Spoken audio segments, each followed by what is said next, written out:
Reasoning number சீரீஸ்ல competitive எக்ஸாம்ல கேட்ட ஒரு கொஸ்டின் பார்க்கலாம். கொடுத்துருக்க நம்பரை லைனா எழுதிக்கோங்க. சால்வ் பண்றப்போ ஈஸியா இருக்கும். சரியா? இப்போ இந்த கொஸ்டினுக்கான ஷார்ட்கட் என்ன அப்படின்னு பார்க்கணும். இப்போ 3ல இருந்து +8 பண்ணா உங்களுக்கு 11 கிடைக்கும். 11ல இருந்து +27 பண்ணா 38 வரும். 38ல இருந்து +64 பண்ணா 102 வரும். 102ல இருந்து +125 பண்ணா 227 கிடைக்கும்.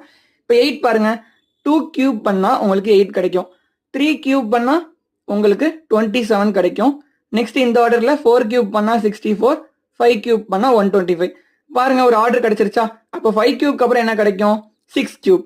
6 கியூப் என்ன? உங்களுக்கு 216. இப்போ 227ஐயும் 216ஐயும் ஆட் பண்ணணும். ஓகேவா? ஆட் பண்ணுங்க. உங்களுக்கு என்ன ஆன்சர் கிடைக்கும்? 443. Option C is the correct answer. உங்களுக்கு புரிஞ்சிருந்தா ஒரு ஃபாலோ மட்டும் பண்ணிக்கோங்க.